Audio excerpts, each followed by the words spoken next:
ಭಾಳ ಖುಷಿ ಆಗ್ತಾ ಇದೆ. ಪ್ರವೀಣ್ ಶೆಟ್ಟಿ ಅವ್ರಿಗೆ, ಶಿವಾನಂದ್ ಅವ್ರಿಗೆ ಅಂದರೆ ಅಭಿನಂದನೆಗಳು. ಇಷ್ಟು ದೊಡ್ಡ ಮಟ್ಟಿಗೆ ಬೆಳಗಾವಿ ಉತ್ಸವ ನಡೆಸ್ತಾ ಇದ್ದಾರೆ.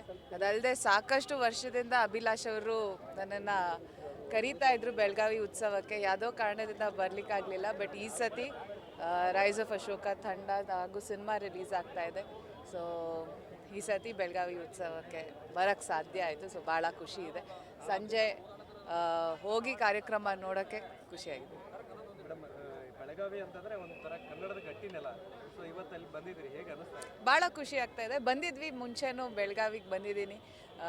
ಈ ಸತಿ ಬೆಳಗಾವಿ ಉತ್ಸವಕ್ಕೆ ಬಂದಿರೋದು ಇನ್ನೂ ಭಾಳ ಖುಷಿ ಇದೆ. ಕೆಲವೊಂದಿಷ್ಟು ಅಭಿಮಾನಿಗಳು ಕಿತ್ತಾಡ್ಕೊಳ್ತಾ ಇದ್ದಾರೆ, ಏನು ಕಿವಿ ಮಾತು ಹೇಳ್ತೀರಿ ಅಭಿಮಾನಿಗಳು? ಹೇಳಿದ್ರಲ್ಲ ಇವಾಗಲೇ ಧನಂಜಯ್ ಅಷ್ಟೇ. ಅಂದರೆ ಎಲ್ಲರೂ ಸಿನಿಮಾ ನೋಡಿ, ಸಿನಿಮಾ ಮಾಡ್ತಾ ಇರೋದೇ ಕನ್ನಡದಲ್ಲಿ. ನೀವೇನು ಹೇಳ್ತಾ ಇದ್ದೀರಾ ಕನ್ನಡ ಹೋರಾಟ ಅಂತ, ಕನ್ನಡ ಸಿನಿಮಾಗಳೂ ಅದ್ರದ್ದು ಒಂದು ಹೋರಾಟನೇ. ಅಷ್ಟು ಸಿನಿಮಾಗಳು ಆಗ್ತಾಯಿದೆ ಕನ್ನಡದಲ್ಲಿ ಅಂತ ಹೇಳಿದಾಗ ನಾವು ಅದನ್ನು ಸಿನಿಮಾಗಳು ಮಾಡ್ತಾ ಇರೋದು ಅದನ್ನು ಬೆಳ್ಸೋಕ್ಕೋಸ್ಕರನೇ. ಸೊ ಅದಕ್ಕೋಸ್ಕರ ಕನ್ನಡ ಸಿನಿಮಾಗಳು ಯಾವುದೇ ಬಂದ್ರೂ, ಯಾವುದೇ ಹೀರೋಯಿನ್ ಯಾರೇ ಇದ್ರೂ ಎಲ್ಲರೂ ಸಪೋರ್ಟ್ ಮಾಡಿ.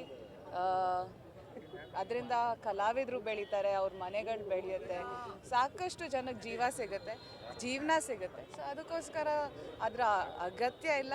ನೀವು ಎಲ್ಲರೂ ಸಿನಿಮಾನು ಬಂದು ಸಪೋರ್ಟ್ ಮಾಡಿ. Thank you.